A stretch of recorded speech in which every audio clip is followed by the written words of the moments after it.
We are joined this morning by the president of QRC's PTA, Mrs. Esther Calendar George, as well as the public relations officer of QRC's PTA, Mrs. Nicole Salvador. I'm here to speak about an event, but before we get into that, I do want to, of course, welcome you ladies. Good morning.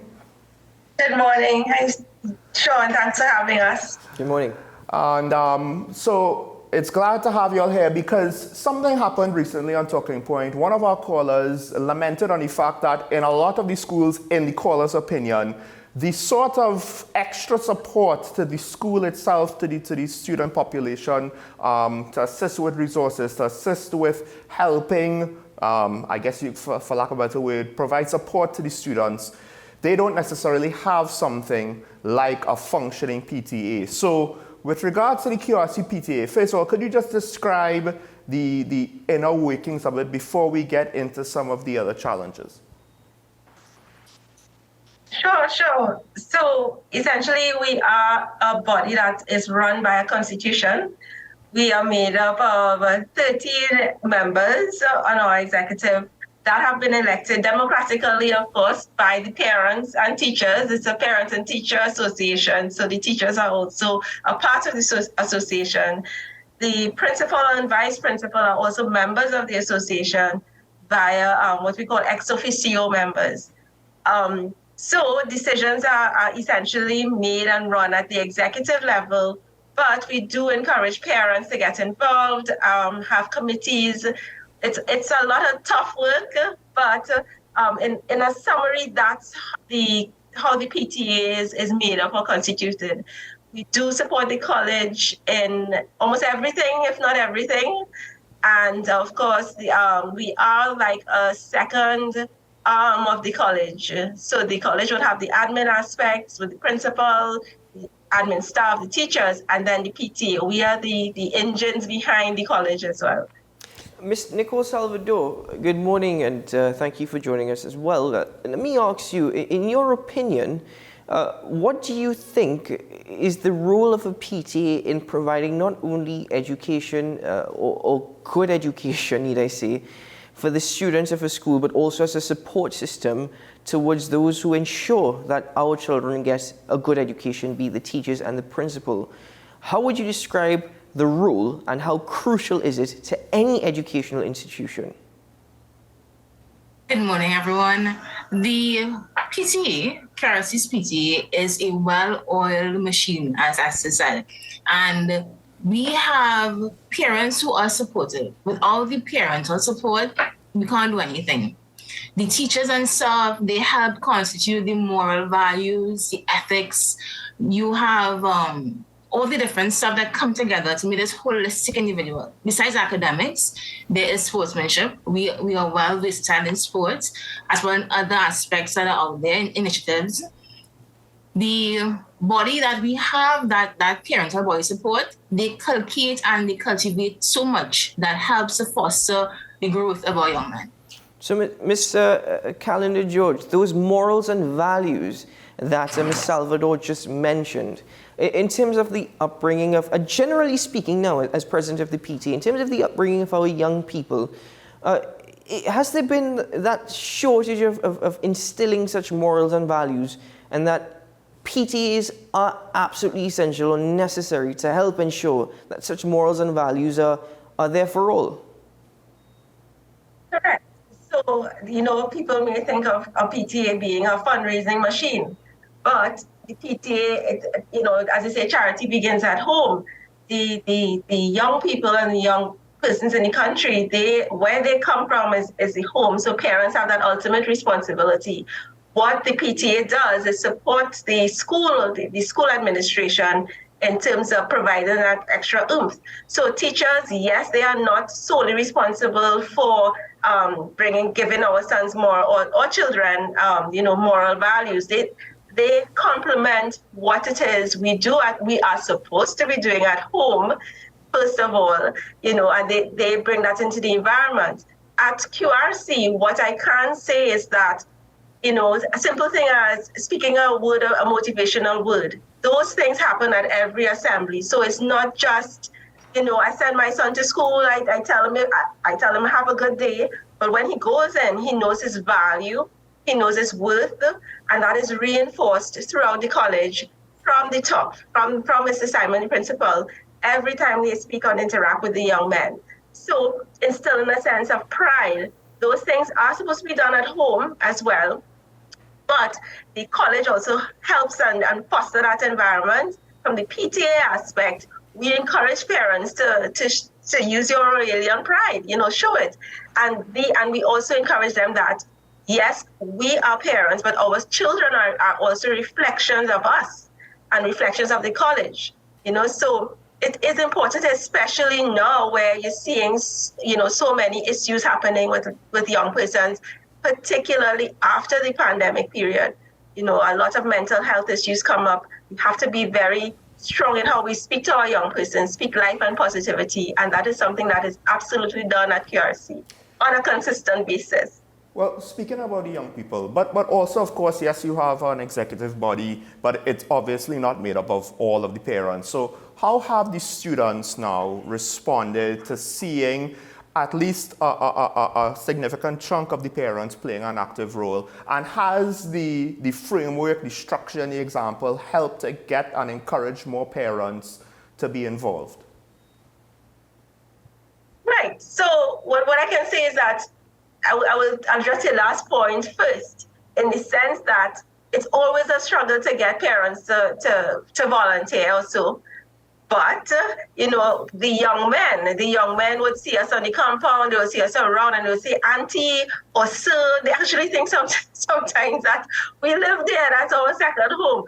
But it also gives them a sense that, the accountability. Once they see that parents are involved, students are, and this came from students themselves who have given that comment in that, parents help them keep that accountability. Once you are visible, right? Children afraid for parents to come in school. They don't want you to come in school to meet them, right? So in terms of what parents bring and the eyes that the children see, they actually receive communication from us now as the PTA, not just, so they don't just receive from the admin, they would receive from the PTA, which we do, we highlight their accomplishments. We highlight past and present students. So again, it's that constant reinforcement that has to happen from both sides. And we do see the positive impact. We do see it. We see it because they themselves are very confident when they see that, okay, they have this institution behind them. It only helps. And of course, we love to foster that volunteerism spirit, because it benefits them not only to see their parents, but it benefits them in the essence of, future when they have to apply for university. They know the importance of volunteerism and showing up. And Ms. Salvador, I know Mrs. Calendar George mentioned it's difficult to get parents. A lot of people might think, well, yeah, of course, you're QRC, y'all could get all the support, but my son in whatever junior secondary, I have a hard time trying to get other parents involved. Does it really take, as the public relations officer, is it a lot of work having to try to communicate with parents and it's a constant effort to try to keep that activity level up? Actually, this is one of the best parts of the job. Being the PRO, you get to meet and greet everyone from Form 1 to Form 6. So we take advantage of the dragon boats. We take advantage of the Scouts Day. We go out there and we are like, hi, are you Ketan's mom? Hi, I'm Nicole. I'll see you next week, right? So it comes as if we go down to earth with our parents. We meet them on the one-on-one and we say, we need your support. You're coming out.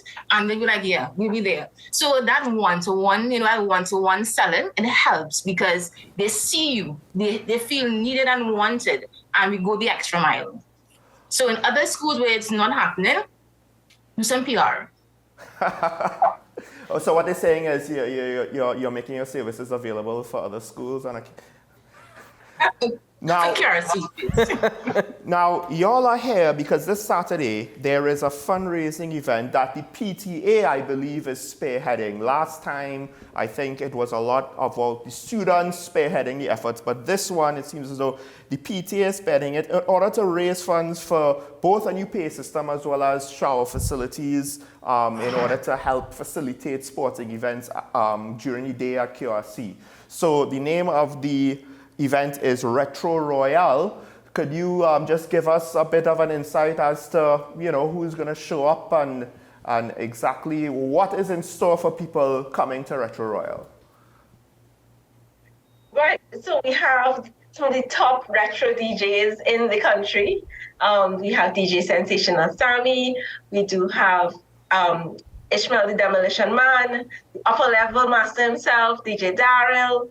We're also going to have a proud Royalian parent and his partner, Audio Distinction. So it's a good mix of, what you're going to get is a good mix of the different decades, 70s, 80s, 90s, and of course a touch of the 2000s, because we do have some younger parents as well. And of course, if students want to attend, past students that is, they also have the option of attending. So it's a good mix. That's going to happen. Of course, we all know when QRC throws a pet or party, it's a good one. So it's going to be vibes. We're going to bring the vibes, all for a good cause. Ms. Salvador, as public relations officer, it's really part of your profile is having to promote such events as well. So in the plain and simplest forms, are you going to get your groove and boogie on this Saturday? We have the big hair on. We have the Afro styles. Of course, we would be. But no, it's a fundraising event, and it's an aid of a good cause. And we know how difficult it is to raise funds now. And we're saying, come out and party, come out and support, come out and just relax, ease the stress a little bit, and help us support the boys by doing what we see as a fundraiser with a good initiative. I mean, wear the big hair, wear the big shoes, come out and party. You don't have to tell me twice. I'm an 85-year-old and a 25-year-old boy. Oh, yeah. So. Yeah, this is straight up Ketan Sally with regards to going back, 90s, 80s, 70s. I mean, he would have loved it even more if you all went 60s, 50s, and 40s. But, at some point, we have to be nostalgic and not necessarily listening to what our parents listened to. Well, folks, Retro Royale, that's this Saturday, May the 23rd. No, not May this Saturday, 13th. May 13th, sorry. But there's also May 13th to May the 23rd on the flyer. May 13th, 20th, that's May 23, 23. right. Oh, I am, yes, that is my faux pas. My soul may be in 1985. Your brain is like... Yeah, my brain is still trying to catch up this morning. No, so, but Miss Salvador, just and thank you both ladies for joining us, especially for this first part of the discussion, the role of the PT and how important it is. But such events, everybody's accustomed to the barbecue fundraiser, but now diversifying and finding other ways. These back in times parties, by the way, I hope to see more of these events. But where can people get tickets, and what are the cost of these tickets? The tickets are currently $250, and they're available at the office. You can call the office to get those tickets. Okay. this is the college office, right? QRC's office. QRC's office. No worries, because we do have the flyer which we can put up for the viewers to see. But certainly, this is really up my alley, so most likely you'll be seeing my face. Oh, lovely. But Miss Esther Calendar George, President of the QRC PTA, and Miss Nicole Salvador, Public Relations Officer of the QRC PTA. Ladies, thank you very much. I applaud the efforts of you two and the PTA as a whole. And I'm certain that we can all take a lesson out of this, as education is all part of, it's a household's responsibility. So thank you very much, guys, and all the best in your events on Saturday. Thank you very much for Thank you for having having us. us. Take care. Bye-bye. All right. Well, this is again back in times. I've lingered and longed for a good back in times party. I would just like to point out that when I was in secondary school, so that's even further in the past than you. 70s was back in times, and I just find it interesting that the 70s are still back in times. It still qualifies. Listen, I do not care what people say. This may be just my humble opinion, but you see the music you have today could never compete with the music you had in the 90s, 80s. Could never compete. You know, so, yeah. I mean... There's a reason why they sample the music from those times in the music today. I mean, don't get me wrong, music evolves just as anything else, right? But, you know, as some people say, the music of today is just noise. So, folks, this Saturday, the 13th of May, I got it right this time, 7 p.m. Don't miss out. You can get your tickets at Queens Royal College's offices.